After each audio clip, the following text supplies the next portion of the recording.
Hello, welcome back to Math Time with Professor Prime, and I'm your host as always, Professor Prime. And today we're going to talk about math and epic games, a veritable juggernaut in the video game world,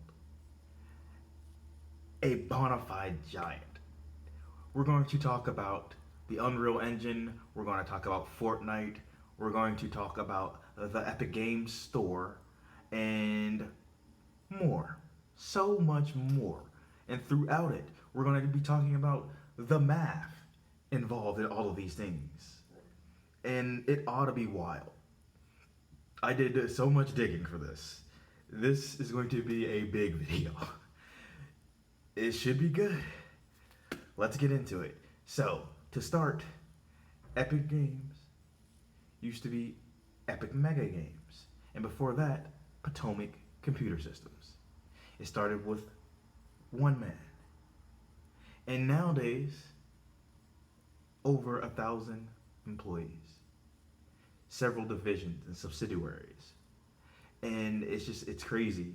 And we're going to get into all of that. Let's start with the Unreal Engine and the build up to that. So after several years of expanding, getting more employees, making several games, Unreal became a thing in the late 90s. And here's where it starts to get interesting. So, when they made Unreal, they made the Unreal game engine available for commercial use.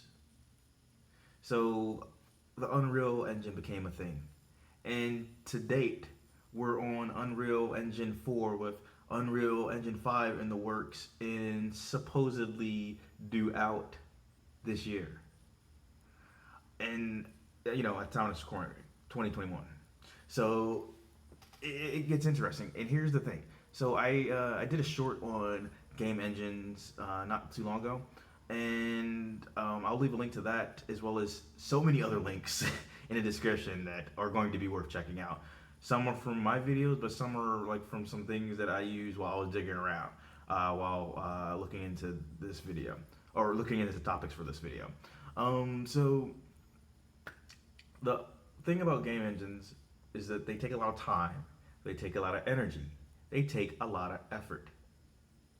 And that could be very demanding if you're a publisher or a developer, or both, whatever the case may be. And Unreal, they had something special. And so for years and years, as they developed upgrades to the Unreal Engine, many games used what they had. And there's a lot of math that goes into making a game engine. And for Unreal, they got a lot going on. They have the graphics component of an engine. They have the physics component of an engine. They have the sound processing component of a game engine. And that's useful. And it's accessible. And here's the thing.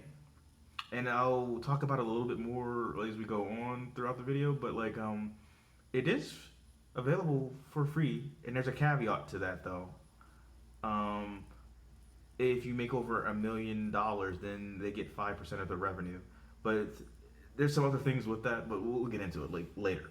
But the whole thing is so with Unreal, right? They are making a lot of money. They do mostly PC stuff, but then things begin to change over time, and they get into the console market and a bit more. So they eventually developed the Gears of War franchise, for Xbox, which they are very successful. They're very successful games. One of the figures that I found for the first game was the budget was around 12 million, but it made over 100 million, and that's absolutely insane. And then as you go on, there's just so much rolling on, right? Because you're making a successful game, you end up making sequels to that game. Your budget gets bigger, but the potential output could get bigger too. And that's fascinating to me because there's math in all this. There's math in making a game engine. There's math in distributing that to other people or letting them use your game engine and coming up with different deals that work with that, and that's impressive. And so this whole time, Epic Games, they were well known for what they did, and at the same time, weirdly low key. if that makes sense. And as they went forward, things began to change several years ago.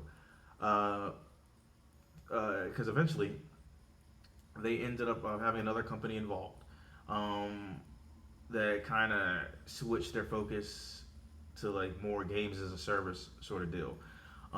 With the idea just being the basic idea is like, okay, so we have this game and we'll continue to like add this and add that to keep players playing and supporting the game. And I'd say they implemented that very well because here we have Fortnite. It's been around for several years now and it has no signs of slowing down. And there's a lot of math in Fortnite and how it works, how it functions, and what it's done for the company. Epic Games was already a very successful company, and by the time it made Fortnite, it had so many different elements to it. It had its hands in everything, and I find that fascinating because there's so much math, not only in the engine but just like developing a video game in general. Because in addition to the budget, you have to make everything work. Because you have your engine, sure, but it's like, well, how are you making everything work together? Like the sound, the physics, the visuals, all of it. How do you make that all happen? How do you make it all precise? There's so much precision that goes in the game. Sometimes we don't even see the precision, but it's there. And so there's so much math that goes into that.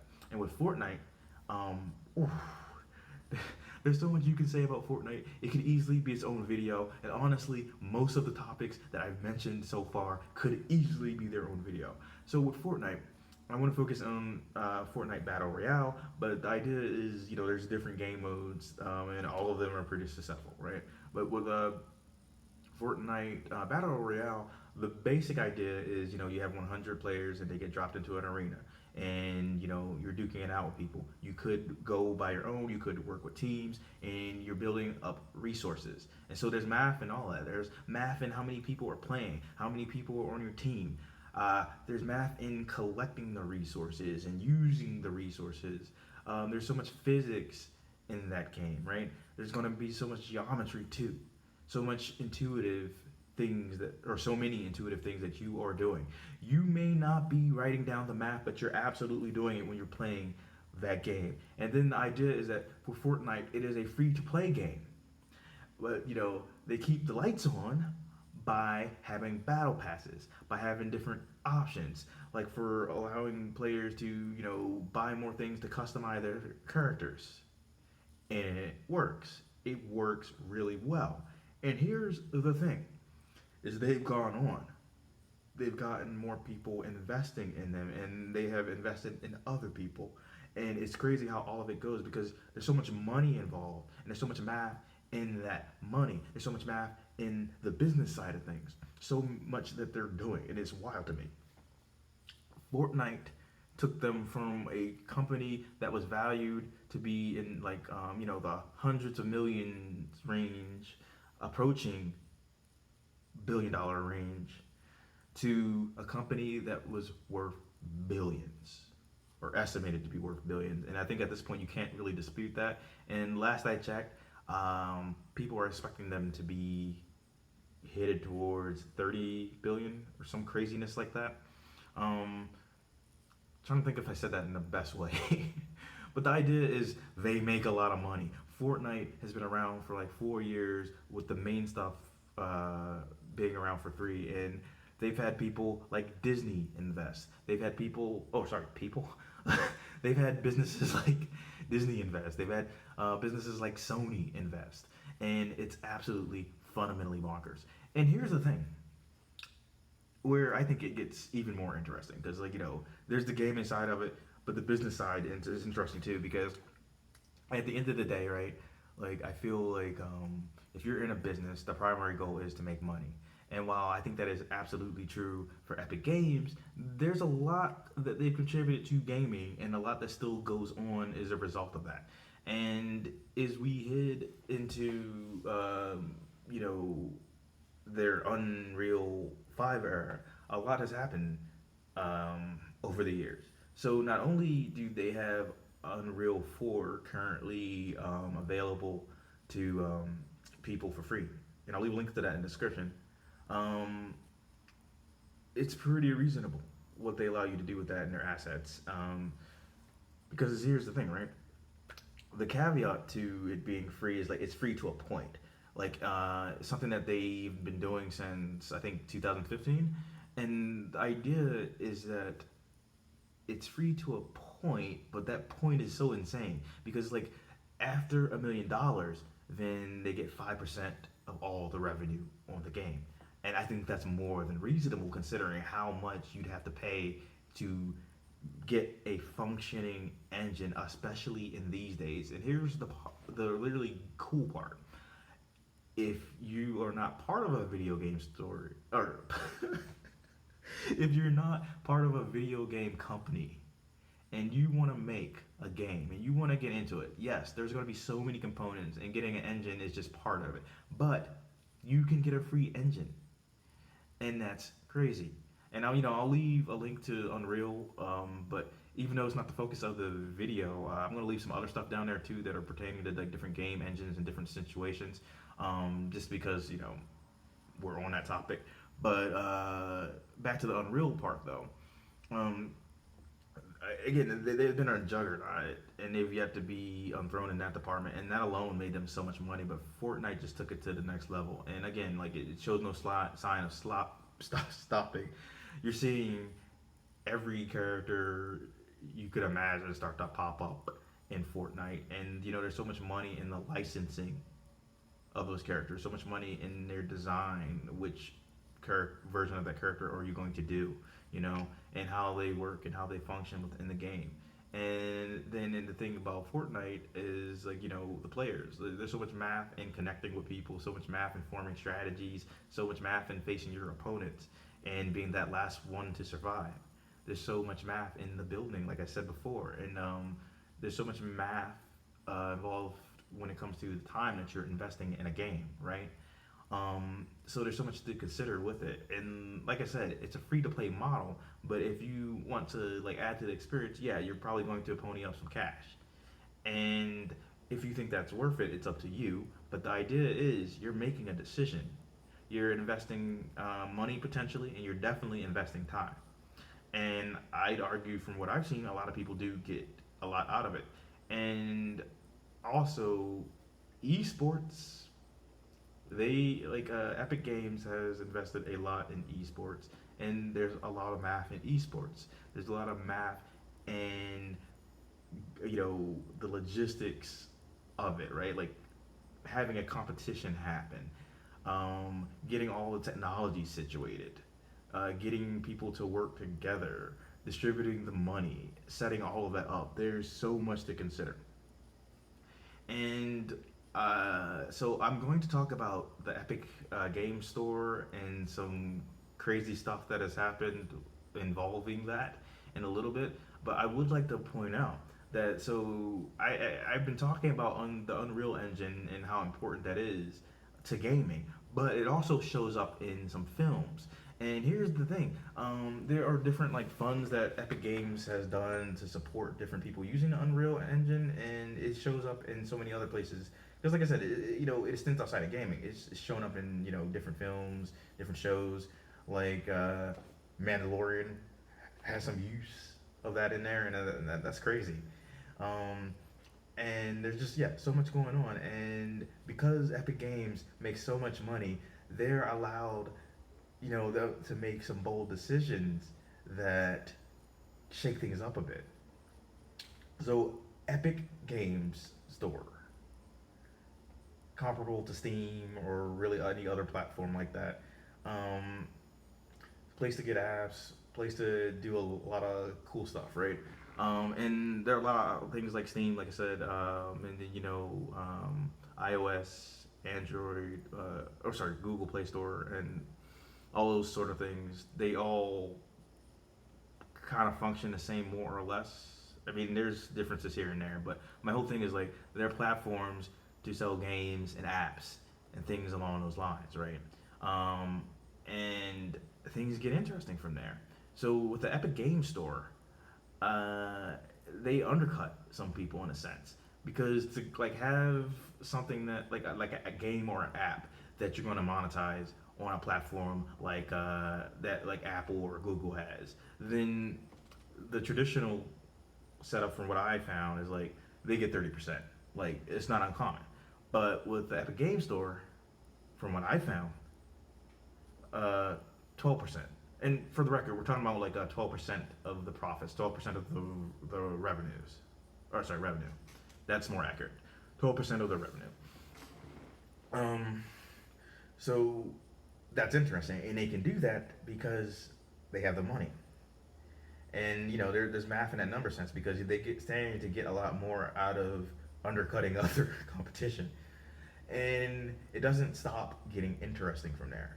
So in this last year, so much has gone down because Epic Games made a bold decision. They allowed players to get a discount on the virtual currency V-Bucks in Fortnite. And the thing about that is only if you get it through them. And then, Google and Apple got quite pissed. And although you don't hear about Google as much, like some things have come from that too. Because like basically Google and Apple, you know, made cases against Epic Games, right? They sued them, and then Epic Games countersued them, and so right now we're in the midst of all the Epic Games versus Apple stuff.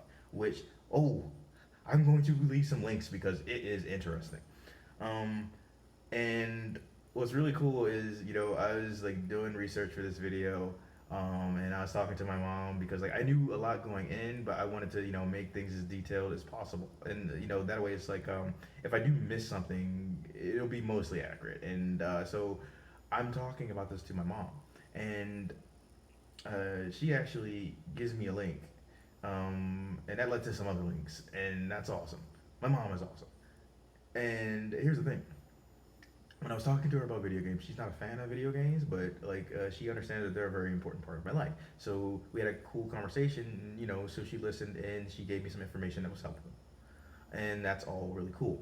And so I'm looking into things, and it's just like I knew a good amount of stuff, but some things have evolved since the last time I looked into this. Um, so like stuff has evolved to the point where at the time of recording, it's happened within these last 24 hours. So basically, earlier this month, which is September 2021, there like was a decision made, and then like another decision made today, pretty much. And here's the two things that came out of that. One, when Apple tried to do what they did to Epic Games, the idea was like they said that they violated, you know, the terms of agreement, right? They violated some policy by doing what they did with the discount. Um, but they lost that round. Epic Games won that round. Right? They made a big fuss about antitrust stuff, and it gets complicated. And there's a lot of math and all that too. Um, and basically, the ruling was Apple cannot prohibit alternate payment uh, for apps on their apps. And I was trying to think of a better way to say it. The whole thing is like basically, you don't have to necessarily use their app to make a payment on that. So like if you're getting Fortnite and you want to get it through um, Epic Games in their app, you could. That's what that's basically saying. But then it gets more interesting because while the ruling was that Apple can't prohibit um, Epic Games for doing what they did, they also said that Epic Games wasn't necessarily owed Fortnite on that platform. And I don't feel like I said the story how I wanted to, but the basic idea is that both both Apple and Google took down Fortnite on their platforms, and for Apple, they're not going to be required to put it back up. So it's just like Epic Games did win in the fact that it's like, oh well, Apple can't prohibit you from doing what you did, but they also aren't obligated to put your game back up. So it was kind of like a win loss sort of situation, kind of like a draw. but not really. At least from my perspective. Because the way I see it is, and I'm not alone in this first part, is that what Epic Games did when they're like, hey, yeah, get this discount when you go through our app, it was a calculated move, right? Um, Also, I think I may have said things wrong before, because or I don't know. I'm not going to get too distracted by it. I'm going to keep it moving. So, to sum that up, though, if I miss any details, I'll leave some links in the description. But the gist of it is, Epic Games made a move. It knew um, Google and Apple would make a move in return. Then it sued them. Then they sued it back. There was a lot of information that I've been absorbing lately, but the gist of it is messy legal stuff between giant companies that have so much money, more than I will ever make. Allegedly. Time will tell. But I just, maybe. So, my whole thing though is there's a lot of math in making a decision like they did. Epic Games has been around for 30 years, whether it was called Epic Mega Games or Potomac Computer Systems. And it has so many divisions, it's made so many big impacts in video game, it's made so many calculated decisions. So, all this lawsuit stuff, that seems to be another part of that, and it's interesting. And while I don't really think they're doing this for freedom, I definitely think it's about the money. I do think there's a lot to be gained from them doing what they're doing, because they're still very popular. Fortnite is still a massive thing. It has hundreds of millions of players, and they're still making billions of dollars and having so much plans, or so many plans. So yeah, there's so much math in all of that, and they know what they're doing, and I find that fascinating. I find it horribly fascinating. And that's not all though. So, they got Fortnite going. They have the Unreal Engine, and they've been doing a lot of other stuff behind the scenes and on the surface. They have an online development kit for people to, you know, make some mechanics. Or sorry, oh god, sorry, I've been going on. But they have the online development kit where they could develop things like features that are featured in Fortnite. So, and one of those things that I saw was cross-platform playing, and so they have things like that, and they have support for that, and they have support for Unreal, um, but they also have a project that they've been working on called MetaHuman. I don't know if that was the full name, but I'll leave a link to some information on that too, if I could find enough. I have some. I'm sorry, this is a long video. But what I wanted to say though is the idea behind their MetaHuman project is they have some things that are along the lines of the what Unreal did for game engines and what the online development kit is currently doing, but they want to do that for animating, like for humans in particular, making more accurate models. So having stuff that they could distribute like that. And meanwhile, they're doing all this. They're developing Unreal 5, and again, it's to the point where that should be coming out late 2021, from everything that I've seen. And so it's wild. Epic Games has done a lot in 30 years. They went from being one dude, making games, to a company worth billions with thousands of employees, just raking in that dough. And again, they show no signs of stopping. So I'm going to call this video soon because it's late. I haven't slept well these last few days, and I want to remain coherent. So to avoid not being coherent, I'm going to wrap things up. So Epic Games is a huge part of gaming, and every move that they've made, whether it be making the games themselves, to making the engines, to making all of the kits that they're making, to buying this and buying that, and um, not taking as much revenue from this business deal or that business deal. Every move that they made is calculated, and there's a lot of math in all of that. There's a lot of math in game development in general, and then when you add in that business side of it, which you can't really divorce it from, it's a whole nother layer. Because like if you're a developer, yes, you got to worry about budget, you got to worry about marketing, you got to worry about having the visuals work, having the graphics work, having the sound work. You have to like have the display that the character is going to see, or that the person's going to see, right? You have so many things that have to work together, and each of those things has a lot of math in all of them. The programming alone has a lot of math, and so it's all interesting. And so if you take that and then you have a big company like them where they're making all these moves, it's insane. It gets wild, and I find it so fascinating. And I hope you do too. And I hope you check out some of the links, whether they be to support. Where was I going with this? Sorry, whether they be to support my channel by checking out some of my videos and playlists, or checking out some of the links that relate to this video.